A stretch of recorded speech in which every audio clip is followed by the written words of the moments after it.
What if the Confederate defeat at Gettysburg wasn't merely due to the strength of the Union forces, but rather a sequence of avoidable mistakes? Mistakes that one of their own leaders, General Edward Porter Alexander, later assessed with piercing critique. This video delves into 5 critical reasons the Confederates failed, seen through Alexander's first-hand perspective. From the critical absence of J.E.B. Stuart's cavalry to the poorly coordinated artillery during Pickett's charge, Alexander's account highlights how flawed strategy, miscommunication, and risky decisions sealed the South's fate. These are not just tales of battlefield errors. They are instructive lessons on how the Confederacy's highest hopes fell apart. Stay tuned as Alexander's insights shed new light on one of history's most pivotal battles. Before we dive in, please like and subscribe to support our channel community. On June 22, 1863, as the Confederate forces pushed north from Virginia into Pennsylvania, General Robert E. Lee issued instructions to his cavalry commander, General J.E.B. Stuart, dictating his next movements. The exact wording of these orders remains debated among historians, but generally, it's believed Lee commanded Stuart to split his cavalry, some to guard the mountain passes into Pennsylvania, and the rest to screen and protect Lieutenant General Richard Ewell's 2nd Corps' right flank. In a contentious move, Stuart decided to take his forces farther east than Lee likely intended, aiming to seize supplies and disrupt Union operations. This decision enabled the Union Army to strategically cut off Stuart's cavalry from the main Confederate body. As a result, Stuart had to ride much farther north than planned, returning to Lee's army only late on July 2, 1863. Stuart's absence during the battle's initial 2 crucial days deprived Lee of vital cavalry support. This loss severely handicapped Lee, as Stuart's cavalry was the Army's essential source of reconnaissance and intelligence, leaving Lee blind to the Union troop positions and movements. The absence of J.E.B. Stuart's cavalry left General Lee operating almost blindly at a critical point in the Gettysburg campaign, greatly hindering his ability to make sound strategic decisions. Confederate artillery officer Edward Porter Alexander later criticized Stuart's choice to separate his cavalry from the main force, calling it a mistake.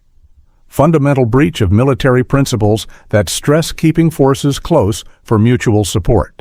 Alexander viewed Stuart's raids as unlikely to achieve meaningful battlefield results, but highly risky, arguing that maintaining Army cohesion and concentrated strength should have taken precedence over such speculative actions. He believed that had Stuart been present at the battle's start with all forces at Lee's disposal, the outcome might have been different.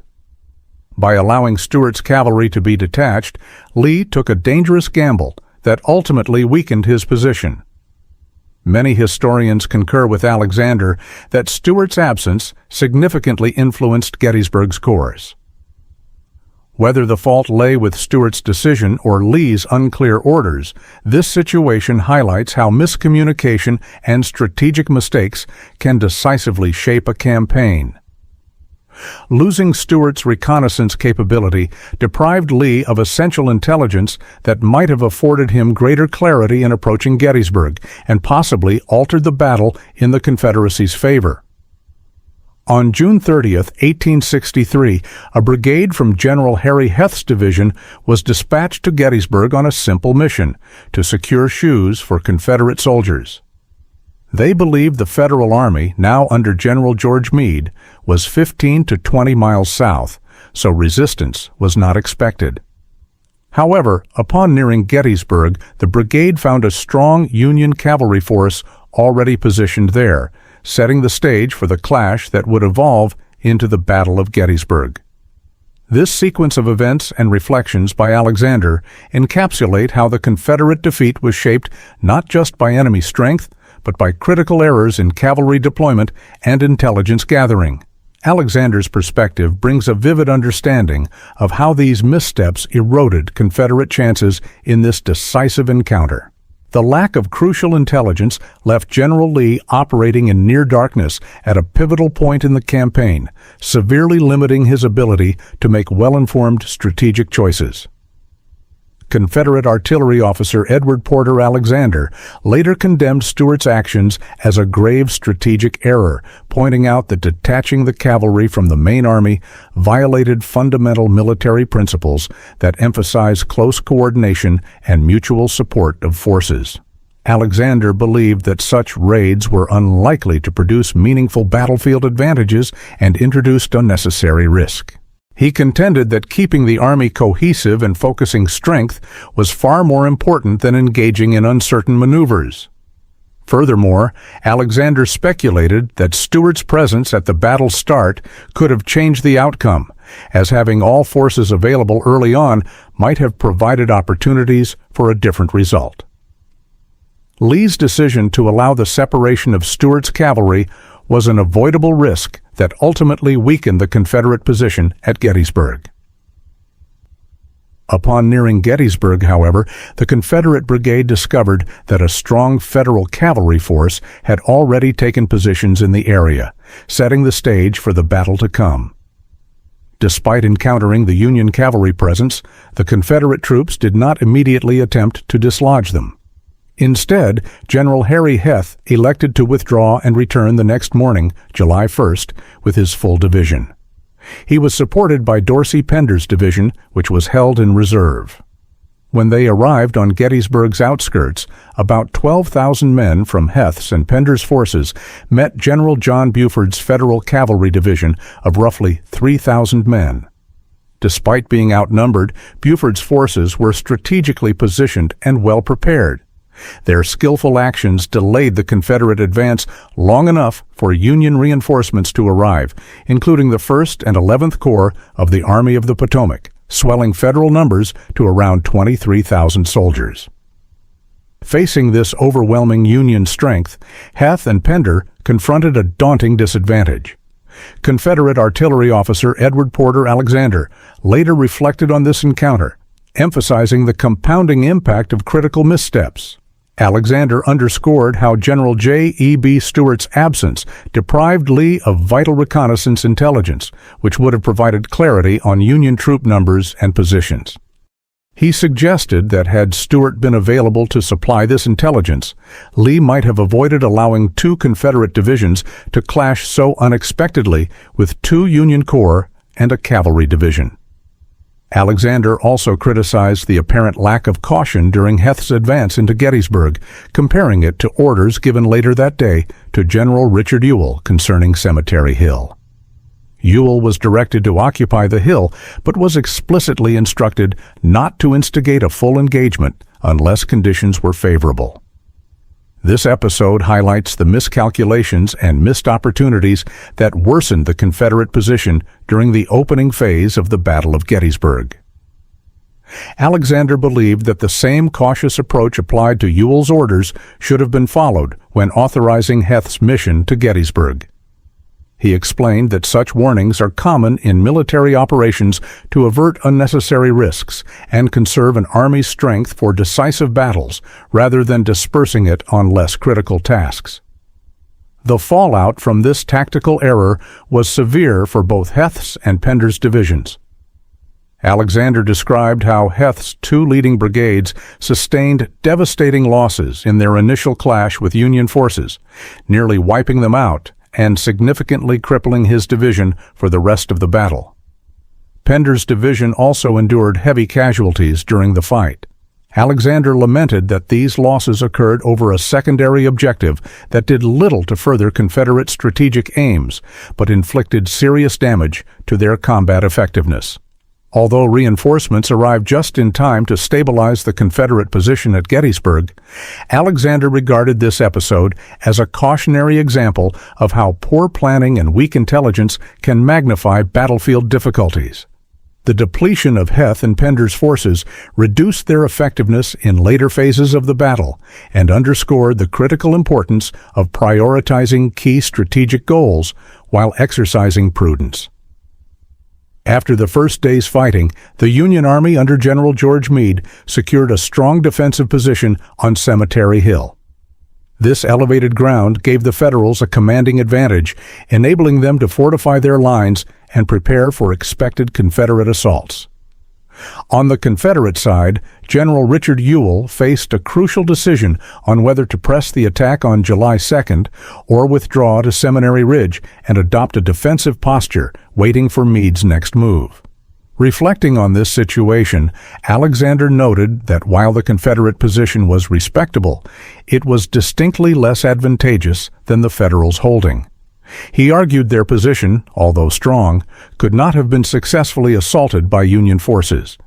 He also felt the responsibility to launch the next attack lay with Meade, as public pressure would likely compel him to act aggressively. This analysis, representative of Alexander's measured and critical perspective, reveals important strategic dynamics shaping the battle's unfolding. General Robert E. Lee, however, held a different view. According to his battle reports, Lee believed an attack was necessary because he thought his army was too distant from its supply base to endure a prolonged campaign. Edward Porter Alexander disagreed with this justification, noting that the Confederate Army remained at Gettysburg for 4 days and later successfully foraged for supplies when stalled at the Potomac River for over a week. This, Alexander argued, demonstrated that Lee's concerns about supply logistics were exaggerated. He contended that there was no urgent need for Lee to initiate an attack and that adopting a defensive posture on July 2nd would have been a wiser tactical decision. Alexander believed the Confederates could have held their ground defensively without assaulting Meade's strongly fortified position. He argued that with prudent maneuvering, the Confederates might have compelled Meade to attack under less favorable conditions. Alexander candidly wrote that taking the defensive on July 2nd posed no real difficulty at all. By choosing to remain on the offensive, Alexander believed Lee squandered about 60% of the Confederacy's chances for a major victory at Gettysburg. He saw this decision as a pivotal turning point, not just in the battle, but in the entire campaign, labeling it a costly error that ultimately doomed the Confederate cause at Gettysburg. This moment underscores how crucial command decisions can decisively shape the outcome of warfare. While Lee's confidence drove his aggressive tactics, Alexander's reflections suggest that a more cautious strategy might have preserved Confederate strength and potentially changed the course of one of the Civil War's most significant battles.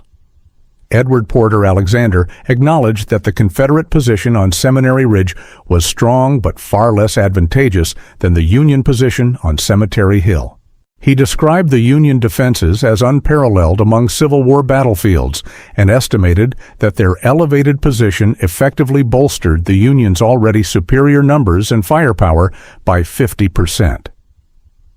The Union Army, with around 94,000 troops compared to the Confederates' 72,000, also had a considerable edge in artillery, both in quantity and quality.